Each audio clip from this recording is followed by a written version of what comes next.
Yeah, welcome everyone to Cloud Computing and Big Data.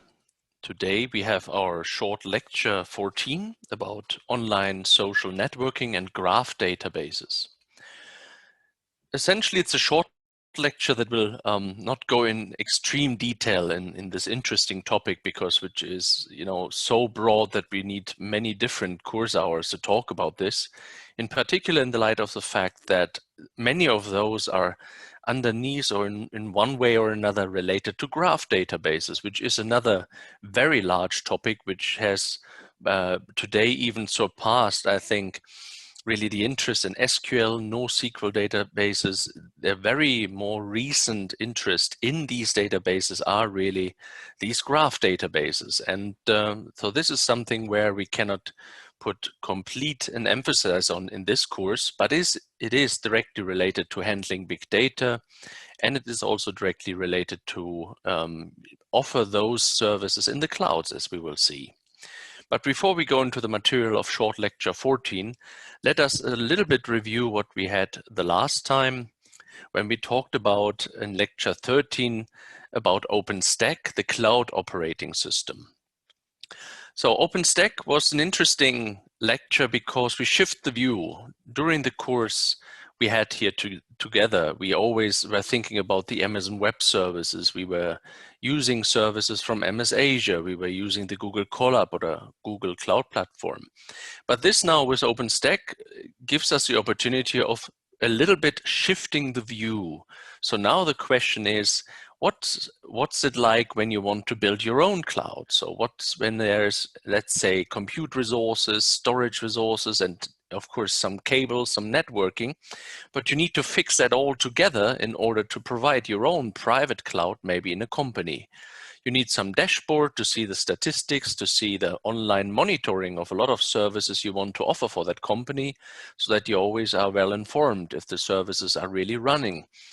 And we have seen in this lecture that essentially OpenStack provides you a very large tool set. It's even enormous if you think about here the kind of sets of services that we have all available, almost like a Lego brick box of putting them out for different purposes and sticking them together. And the benefit is really you don't need to implement these services anymore. You kind of can deploy them, you can pull them from different repositories, and then, let's say, tune them to your needs, no matter it is what you need in the cloud or for what particular application you actually tune it. And we have seen it has key services working together with containers, working together with virtual machines in the Nova service. And then we had in lecture 12 discussed with the containers, the benefit that you don't carry the guest operating system all the way, and it's a much more slim idea to do similar activities like you can do with the Nova virtual machines here, but of course you can also combine them. That's the beauty here. All of these different services are actually in a way really working together. And of course we have seen it mimics also part of the functionality we have seen more or less in the Amazon Web Services. When you remember for the storages, right? We had an object storage, block storage, or file system storage. All of this was similar aspects also we have seen in the AWS services, right? When we talked about the S3 storage and so forth. So in a way you can recreate here Amazon on a smaller scale perhaps for your organization, and it has all the necessary services that you need, particularly if you think about the key ideas of cloud, so which are, of course, load balancing.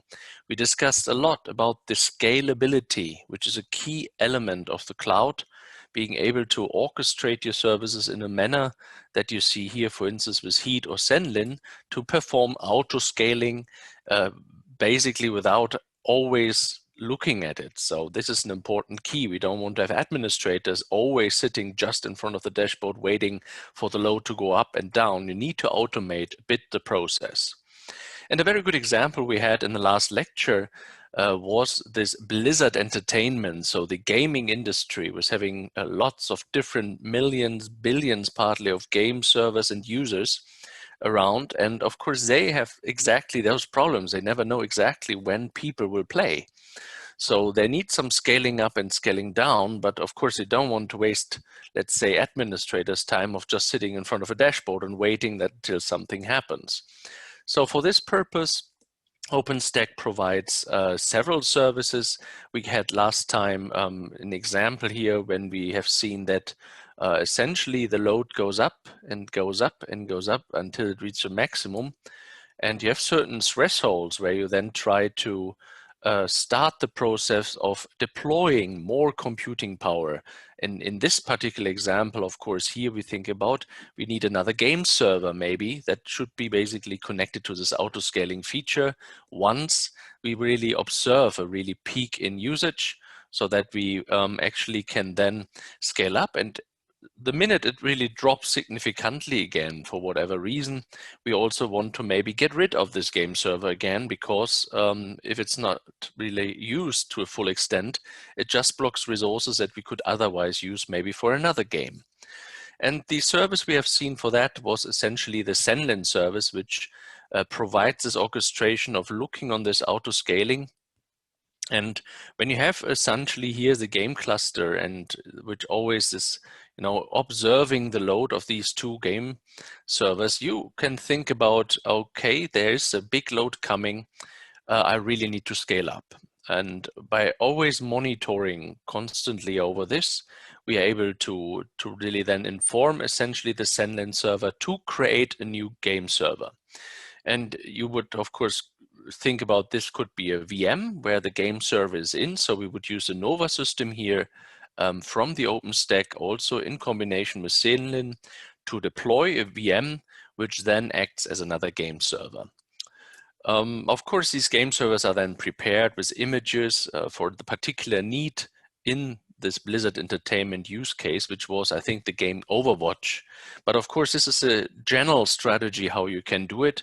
And although it seems to be pretty obvious, so in a way it's probably very easy to implement, you would think, as a developer. Think about that these are tested components. It's used in Blizzard in, day out, having this game servers up and running. So of course, we're talking about really production stable software, and you don't have to implement it. It's open source. You can download it and then just tune it to your needs. So of course, on the other end, we should shortly think about what happens, right, when we see that the game cluster is actually getting less and less used. So we essentially think here that one game server is not anymore needed. So also here, the auto-scaling service is looking at this.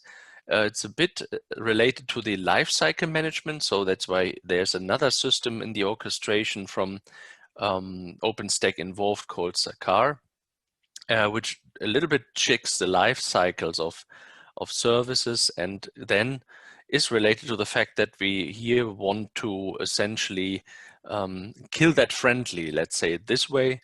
And once this is performed with this life cycle checks, we can then trigger really here a kind of scale down of this Zenlin service, as I said, in a friendly way. You don't want to kill active users on it. So we have to be here careful, of course. But we then essentially can then command just to the Nova system to delete the VM. And with this in turn, you of course also essentially delete or stop the game server here. And this is really a technique that you can use for very different purposes. It must not be games, of course. Think about purchasing this upload-download service that we discussed for the Nordic Lights application that we want to have as a business model. And of course, when you think about the scaling, could be probably happen much more at night because they're visible, so people will upload it. While on daylight, there's not much happening with the Nordic Lights, so we expect maybe a little bit less load on it. And there are lots of different services in OpenStack. It is really an extremely growing open source community, extremely lively, as we discussed. It's one of the top open source projects. We have seen also security is in parts addressed, which is a very important part, identity management. All of these things are really addressed, including, of course, the things we know already from containers and things like that. So you see, before you want to really, for your organization, want to create something which looks like a private cloud, then better check the OpenStack services stack in order to think if there's not something what you maybe can reuse instead of re-implementing it. And of course, you're responsible for the unique selling proposition of your company. So what are exactly the services that you offer via this? Like Blizzard, of course, a game, that's what they have to implement. But the whole infrastructure around it to scale up, scale down, compute, identity manager and so on is here given by OpenStack. And of course, with having this as an open source, it comes without any cost. So this was really the last lecture here where we had, let's say, really directly cloud content. 14 and 15 is related to cloud computing. Of course, you see online social networking and graph databases, the same for streaming tools and applications. But these are both already really large topics which cannot be dealt with just, let's say, in one lecture, really. You need to have much more courses if you want to be an expert in graph databases, if you want to be an expert in big data streaming. So these are really intensive topics to study. And we will look at this in today's short lecture 14 and then the next time in short lecture 15 on those and give some different pointers and examples.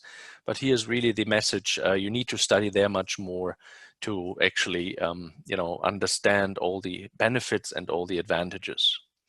However, as a short lecture, the goal is really to think about there could be also other university courses and in relevant topics, like here, for instance, graph databases, which is in computer science a very rich topic.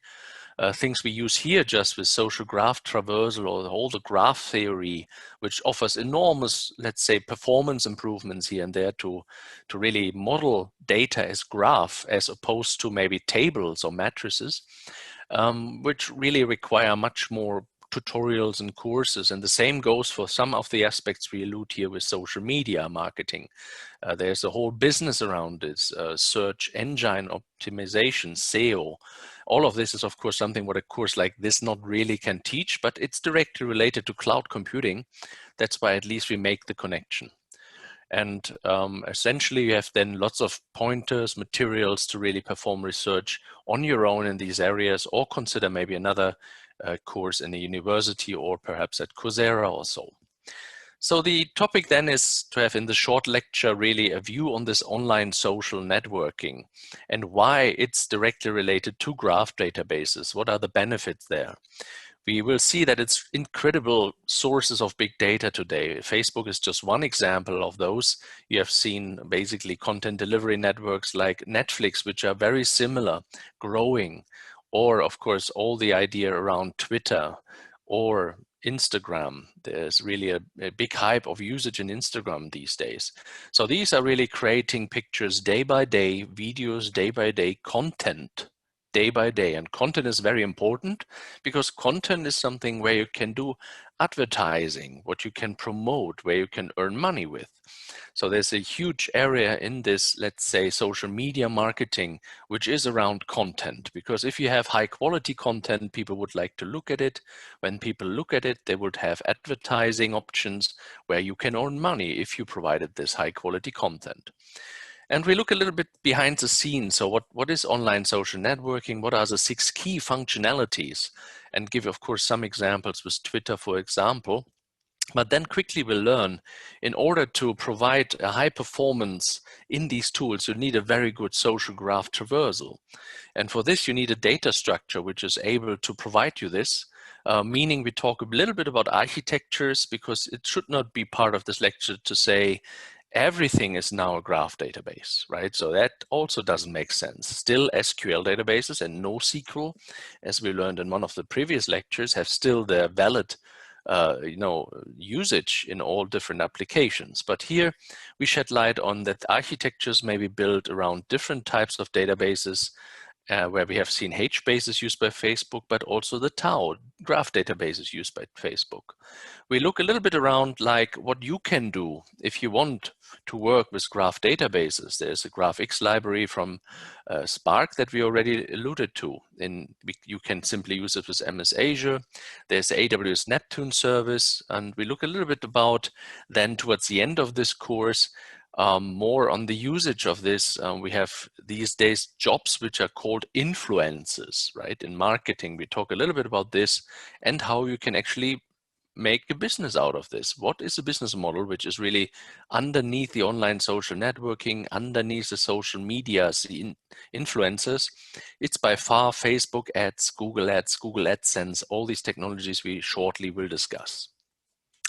Again, this is a huge territory, and there are full courses of how to manage Google Ads and Google AdSense. But here we just provide some pointers, and with this fulfill a lot of promises we had already in our whole course, basically in the semester.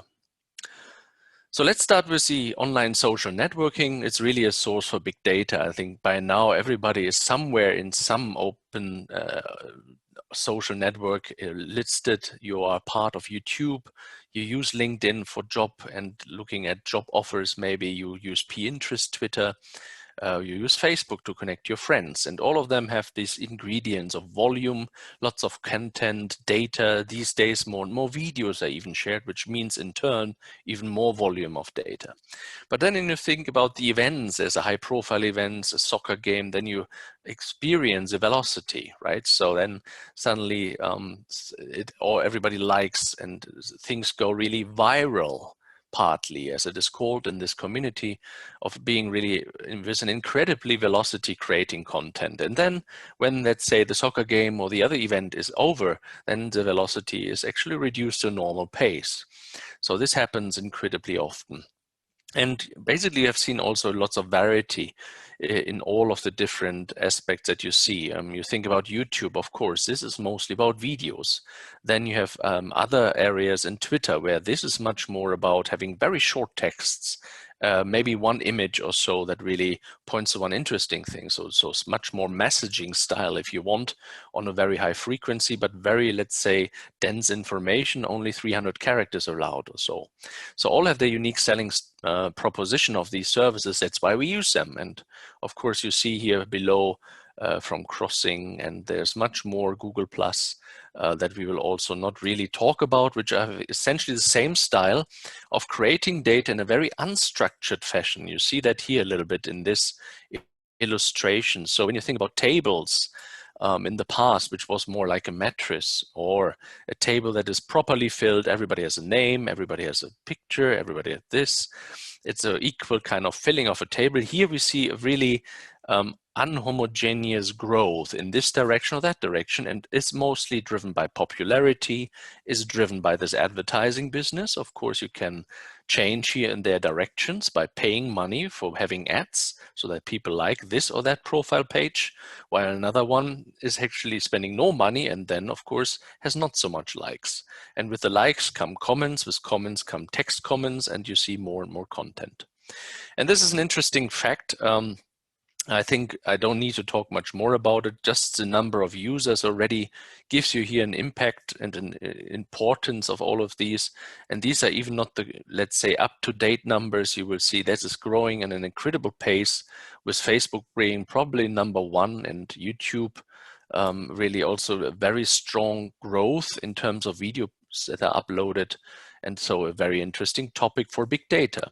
And all of them are in a way also SaaS offerings, right? So you use Facebook as a SaaS service, you use YouTube as a SaaS service. You don't implement, you don't provision metal resources in terms of storage or compute. You just use this service as a SaaS offering. They mostly follow still a kind of client-server architecture where, let's say, large number of servers, all what we learned are virtualized in a data center somewhere. Facebook data centers, we looked at them already. And so the interesting thing is now, in particular light of this lecture, is to think about how you deal with all of that data in a very high-performant way, because you see that a little bit here on the right hand with the example of Facebook. So here you have a situation where maybe you want to see the like, or that you tagged someone directly. You don't want to wait, right? When basically this user here, David, he likes some comment. But when you see that, let's say in 24 hours, then nobody's interested anymore to maybe engage in this like as well. And so there's a high performance of this kind of connections, which is really it. You have certain entities, which would be here, for instance, the name David, a user, name Kathy, maybe another user. But then you have different other entities which might be here check-in to a certain location, or a basic comment was dropped, or you basically are at a specific location. So all of this has interconnections. Not friends of friends is the only thing. You have to think about their, let's say, locations where you'll be kind of having a relationship with, and these relationships and the entities, these, if you look at this a little bit here on this illustration, form a graph. And this is the social graph we're talking about.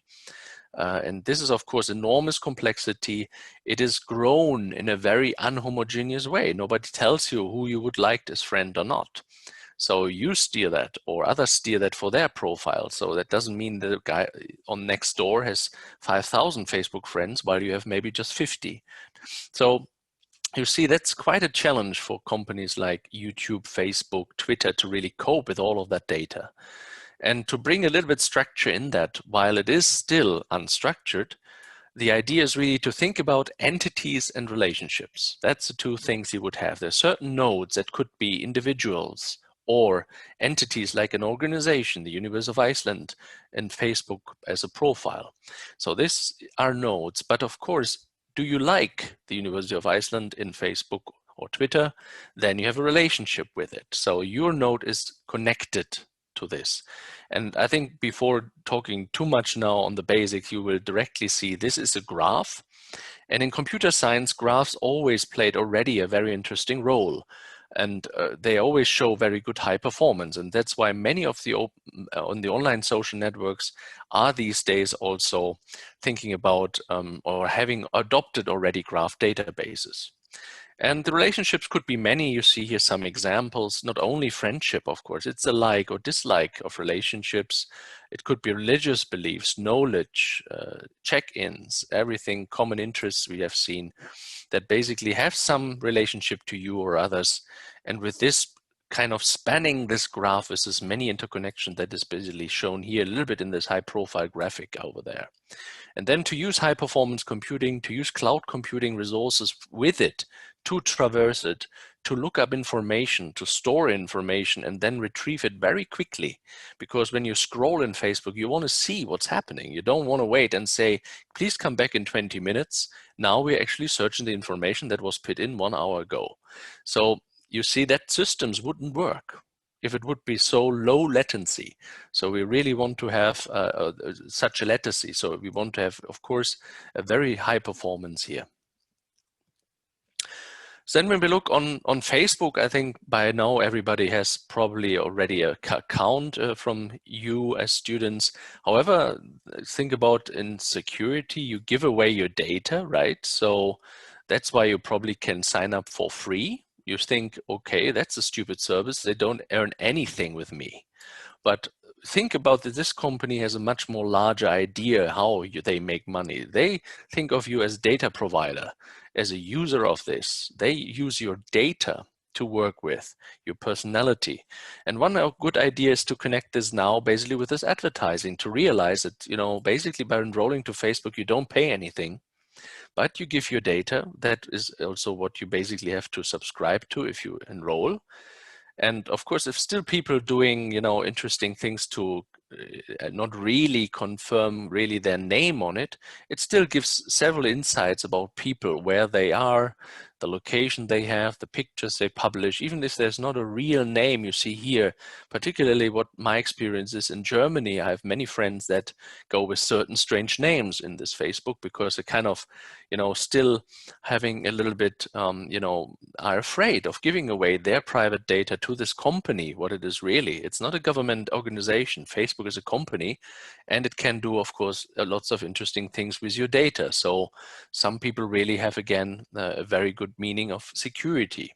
Also, when you think about posting pictures from third people, you know, not you, not your partner, maybe from your kid, that has no saying in it if it wants to be on Facebook or not. There's absolutely no chance that it speaks up. So it has also ethical impacts. If you put pictures from a big group in the back from you standing maybe in front of the Louvre, then you basically breach the GDPR, because what also Facebook can do, they automatically can identify people, right? With machine learning these days in a very quick fashion to already propose that these are people that maybe somewhere also on Facebook, but they didn't want to know that they're in front of the Louvre as well, maybe. So you see, this is a very powerful tool, and I think many people like it, right? It brings the community together. It has very benefits. It keeps people connected. It is also very positive aspects on it. And another positive aspect is, of course, when you are a company, never was it so easy to make advertising to such a big crowd. You see here an example of this Big Data Tips, the website you see over here, where it has a Facebook profile, where is essentially a direct link between the normal website you would have, and then essentially the Facebook page that you can create. And then you can run certain apps, and that's exactly where Facebook gets revenues, right? Think about companies that now invest, or fan sites, it could be hobby sites, they invest some money to really promote this page, and then gets viewed to, let's say, several different peoples. Between, here are some statistics, what you can estimate. So that's an interesting thing that, you know, basically with this, you're having as a company directly access to millions of people that are maybe even in your interest. You can really put and fine-tune this audience significantly to your needs. Now, when we think about it, what it has in terms of other features is also a communication tool. I think you can imagine now there's a messenger service. You can ad hoc talk to people. You can ad hoc give them messages. You don't need a mobile phone essentially anymore, or what you need is the internet. And today it's really individually. Think about the traditional times where was a bulletin board service or something where someone posted jobs and then people, you know, are interested in that. Now it's getting much more personalized. So you can really have the social relationships. You ask someone that I did, for instance, once to get Wolfgang Gensch in the kind of container business, right? And said, I know him, so maybe he has some material of his Uber Cloud that we had in one of the lectures. So I just contact him, a CEO of a company, which usually would be, you know, going through maybe different secretary levels if I call him by phone. So you have access to people with an individual communication tool, which is enormously powerful today. And of course also has the side effect of being overwhelmed with the messages if you're on the other side and, you know, get lots of requests these days. So it has definitively pros and cons as well, but the important part of it is used.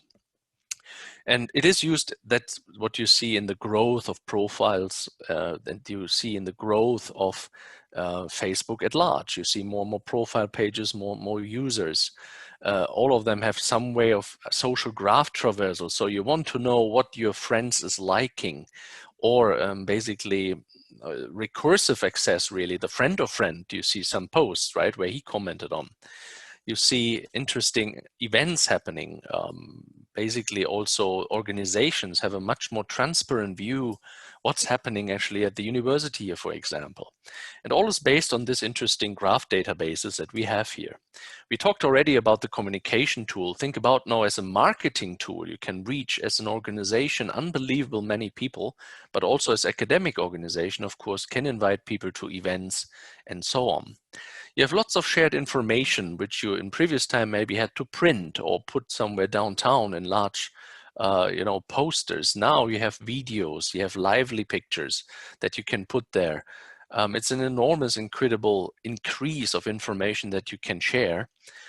We have usually also as a key ingredient some form of access control. Do you really want the world to see your profile page? Or are you not really a company, you're not really a professor or something, you want to be having much more private settings. So only my friends can see what I post, for instance. This again means lots of, let's say, elements to the social graph, because some relationships might be very private and some relationships might be public. And this, of course, needs to be really in a traversal setting, very quickly understood and then shown or not shown, depending, of course, on these settings. And then by now, really almost all of those online social networking have some spatial APIs. You see, even in Facebook, you can play games together with your friends. You have calendars where you can have events, like here, one of my PhD students who is finishing essentially here in December. You know, this is posted in the world, and even people in US commented on and said, I remember that guy, good, congratulations that he's finished. So you have an enormous way of making cross-selling here. right, as a company, or share the information to people previously would never thought you would reach them even. Again, think about that it's very important to always look at your security and privacy settings. In particular, if you're not a public figure, that's incredibly important because that has changed, of course, several times in these platforms. Now, an example is Twitter. You just provided here my own Twitter page. You have your profile page, you know, all that, I guess. Of course, we can see who is following, who is not following. This is an important information for you to see also how many people you address maybe from your community. You have communication tools which you can put in. I get messages via it. It's kind of internet email, so to speak. I share information here. Was invited to talk about machine learning and high performance computing at the federal German parliament, which was one of the highest calls perhaps I had in my career to talk about these issues with 3 other experts in this field. So, and of course you reach now enormous community out there. Access control is given. You can have private, public parts of it and special APIs and automatic feeds. But an interesting part of it is also that Twitter has business areas, right? There's a Twitter for business where, again, you can have the ad business. That's how they make money. And when you look on the architecture, it's very trivial, right? So if you sense you're somewhere, and then basically you have a database, put that all in, and the user is essentially just a searcher in a way in Twitter, scrolling even down or search for particular elements that should be indexed as stored files. So in a way, you need a smart database, which is, you know, then crawling all the informations, which you also maybe have as a Twitter API with REST or so. And the architecture is incredibly simple if you want. The problem here rather is how you really make it in a high performant way, right? In the internet, day by day, by let's say billions of active tweets, embedded users, and people that use it day to day. So social graph traversal plays an incredible role, and that's why we need cloud computing, right? That's why we need lots of computing to really go through the services to compute. And this is an important part that we will talk a little bit and focus on, while you could also focus on many other things, but we don't have the time in this course to go in all these details about it. Here you see an example of the social network Facebook architecture with lots of different databases which are used. You remember HDFS and HBase was used in one of the lectures early on for doing something which was more searching. But if you think about the social graph and traversal, that's what they have their own database for, right? So you see it's a very interesting part of Facebook to think about that way. And it's also interesting to have Facebook there as an example because it is a closed company, right? We never know what's really happening. But the beauty is they also have, let's say, a couple of developer pages where you know where they share information, how they work. And one of it is this associations and objects Tau database. So you could think about that Facebook is perhaps one of the biggest of those online social networks. So they have billion read requests, millions of write requests every second. And they really have to go in a way in this unstructured data from entity to entity, what is allowed, what's not. So you have to have a database which is enormously powerful. But they also use a MySQL SQL database. They have a NoSQL store Cassandra, but for different purposes, right? And this shows you the story that it's not one database like a graph database now ruling the world and can do everything. It's rather that you use them for different purposes. And of course, how basically then this works would be now the interesting thing of other university lectures, graph theoretical analysis, how you exactly can have high performance by traversing this and have, let's say, good speedups by putting, for instance, tables as graph representations. But this is a bit out of scope of this today, but I encourage you to go more into this field when you have interest. I think the graph databases will be growing more and more substantially in different areas and more adopted. And this Tau, you see essentially as an example again, has this relationships, all what you know from Facebook, liked by, friend of. These are associations between so-called typed edges. It's a little bit explained here, right? So, but the way it is presented here, think about it's more structured like this. So really a tree a graph with different entities and all of these different connections, which is growth in an unhomogeneous way, as we discussed. And then they have this interesting type of saying inverse type, right? So basically, if you like someone, it is better for graph traversal performance if you have also the inverse of it. So that's one of the tricks that developers have done. So you would have not only like, but also liked by to traverse back. And with this, you already can understand why Facebook is high performant when you go through all these pages. You can link, click, and directly you have these types of information.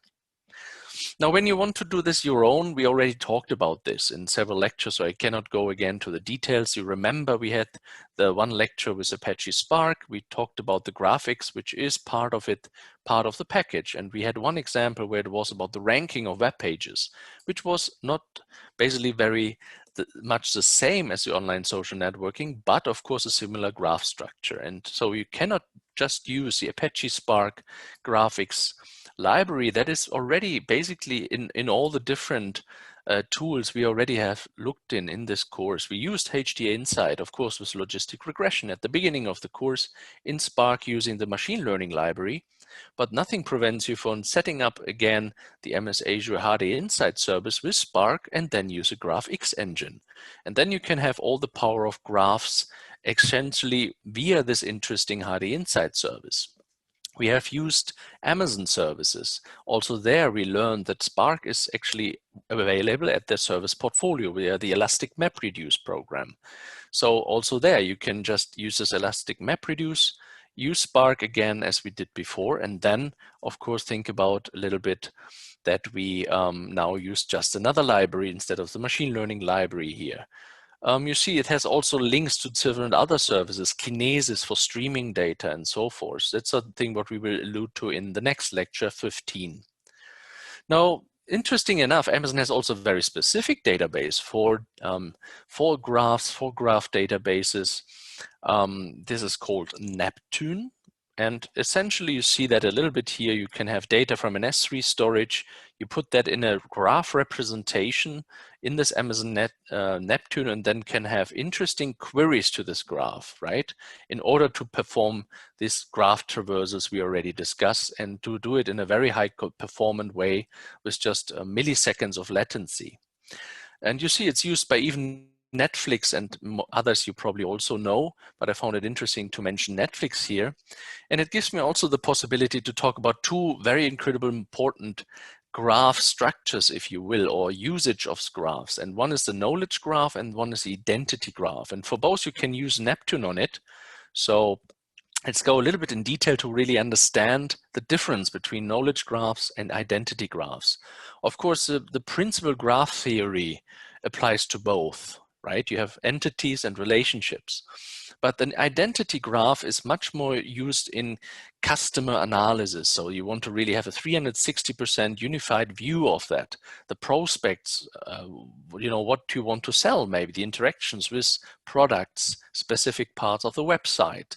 And you can track all this. So it's a very specific graph, if you will, where you can use Amazon Neptune that is optimized for essentially checking a trail in the web. Where you're going, where you're looking long on. You would have a graph data set really, which shows you insights about customer identities and their behaviors. And from this, you can steer different recommenders, maybe with, SageMaker, with other machine learning examples. You can perform data analytics that we did in already other, aspects, thinking about personalized recommendations maybe. Or if it is just association rule mining, because you know that this person already bought a couple of things. So it is really something for real-time personalization and is incredibly used often today in the advertising business. You see also in the users from these technology, there are several advertisers which use this graph technology to really do targeting advertising for millions of users where you need this graph performance. And they're all based on simple ingredients, your cookies, your different devices that you use. This is all insights that you can actually track over time. Of course, then once you log in, you can maybe have also personalization if your data is known, identity resolutions, who are you? Can we give a score of how much you maybe buy or buy not the product, which audiences basically you're in, etc., etc. So you see essentially something which supports the salesperson incredibly often today. Now, when you think about the knowledge graph instead, it's more a kind of general tool to really organize information for easy access. This is often happening by extracting from already existing texts maybe, or extracting audio or video texts and put that on the graph data or the relationship to each others. The data integration is still S3 as we discussed, but here the idea is really to find new new elements in new knowledge, if you want, out of this graph by just having a different representation. Maybe from your existing tables, you put it to a knowledge graph to understand more the relationships which are really behind it.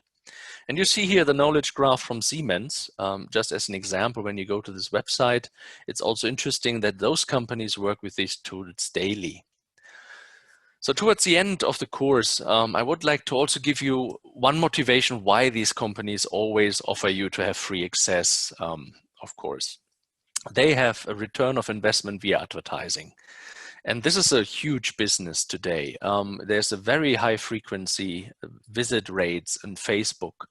You can imagine the millions of people you can reach with a Facebook ad. You can put in different budgets, different audiences. You can have different payments. You can have, daily allowances of how much you actually want to spend.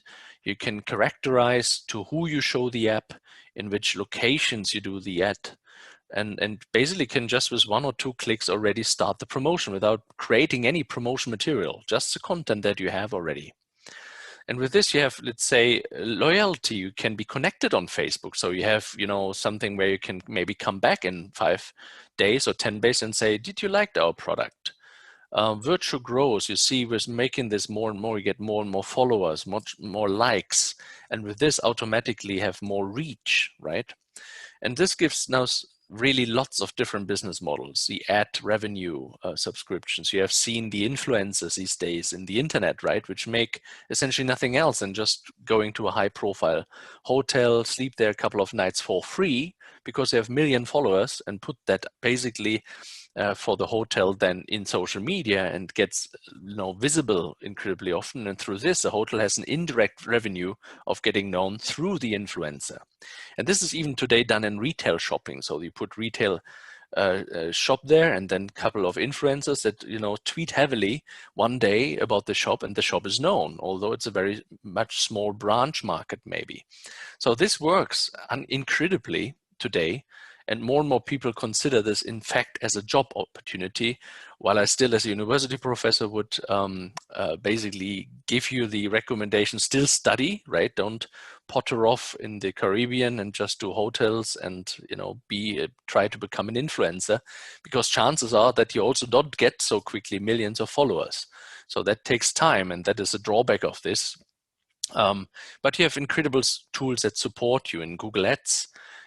This is an example where you can get quickly, known. You can put your ads to specific keywords, even tuned. You will see how many monthly searches.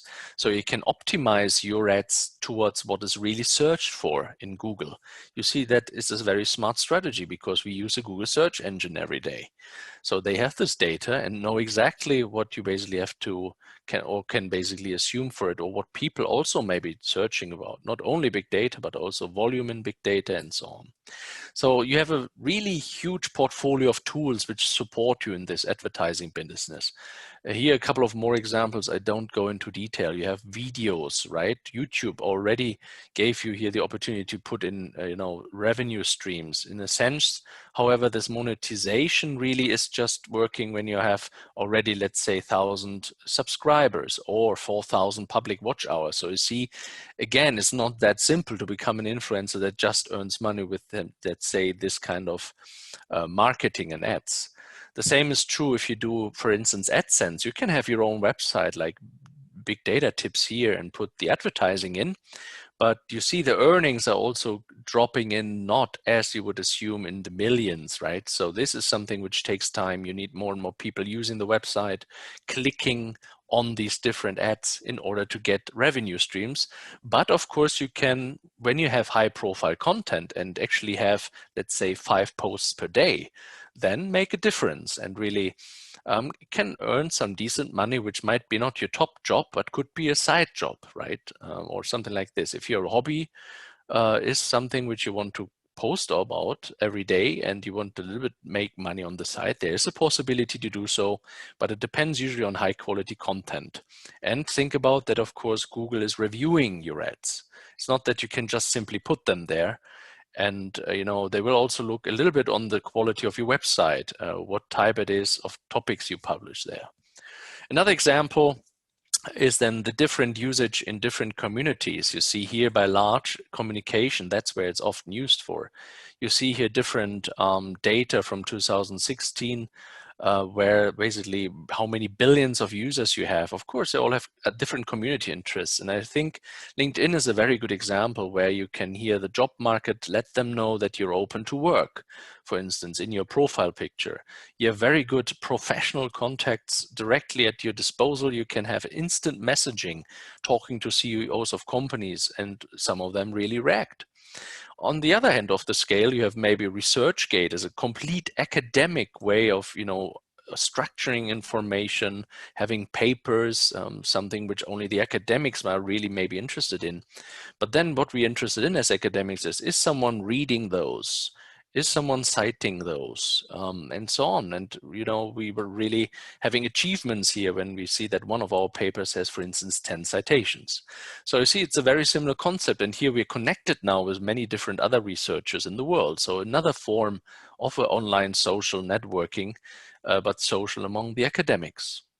But this is really all I wanted to leave on the table here for you. You imagine this is a space where lots of money is, and this is a good video where you can really understand what it means to be an influencer, right? When that is your job title.